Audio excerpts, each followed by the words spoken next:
and welcome to Studio SN. My name is Sara Naumann, and today we're combining Pan Pastels and Versamark. Pan Pastels are rich and beautiful artist quality pastels that work beautifully with traditional crafting techniques like stamping. One of my favorite ways to use them is with Versamark ink, which I've done here with the feather image on the front of my card. It's a really easy technique to do and a great way to add some soft color to your cards.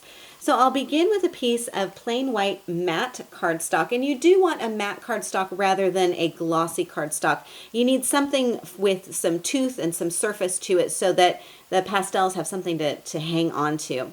And I'm going to begin with my pearlescent yellow Pan Pastel just to knock back some of this white on here. So I just need to take the lid off here, and I'm going to apply it with a cosmetic wedge. So I'll just rub this a little bit in here, pick up some of that color, and then gently swoop it across my cardstock.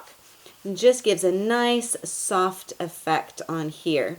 And then I can set this aside and I can stamp my feather. So I've got my feather mounted up onto my block.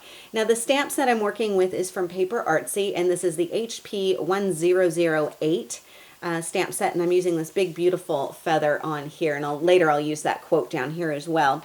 And I need to get my Versamark ink pad, and so this is a watermark stamp pad. So when I stamp this, you're going to see it's not going to give me any noticeable color right away. That will happen when I add in my second and third colors of Pan Pastel. So I've got this inked up, and I'll just simply stamp this right down here. Make sure that I'm stamping firmly all across that stamp. Lift that off, and of course you can't see anything, but just wait. I'm going to bring in two different colors. So I have the pearlescent red and I have copper here. So I'm going to begin with the pearlescent red and just pick this up with my finger and apply a gentle application, not too heavy-handed, onto that area where I've stamped. And as you can see, it's starting to come out. And then I can kind of feather away some of that excess Pan Pastel so it blends into that yellow. And then I'll pick up a little bit of the copper and add more dimension and definition to this. Now you can use other applicators besides your finger.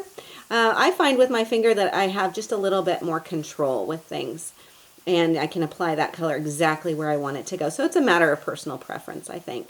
So there I have my feather, and it's really just sort of lifted out from that background on there. And now I can stamp my quote right on top. So I'm going to clean off my hands with a little bit of a baby wipe.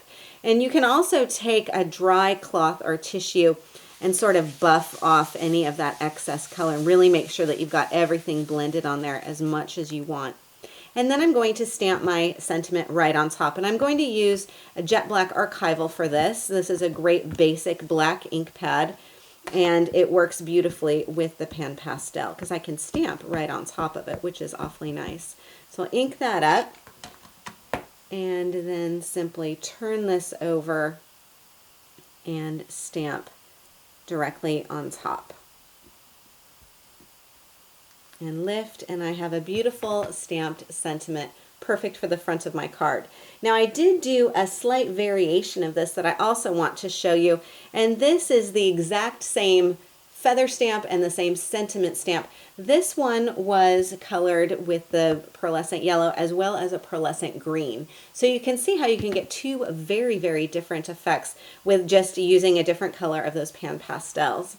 So let me bring back in my finished card and show you how I've put this all together.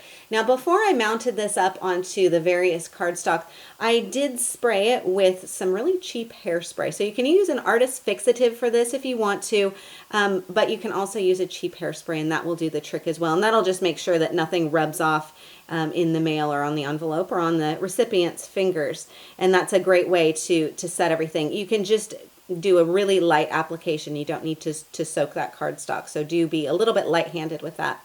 And then I've mounted this up onto green and to white cardstock, added some brown cardstock here, a few self-adhesive rhinestones, and a little bit of gingham ribbon on there as well. So this is how you can use your Pan Pastels with Versamark for quick and easy and beautiful card focals. I hope you enjoyed today's show. For more ideas and inspiration, please stop by my website at saranaumann.com. If you enjoyed today's video, I invite you to subscribe to Studio SN on YouTube, and I'll keep you updated with a new video at the first of every month. Thank you for joining me on Studio SN, and I'll see you again next time.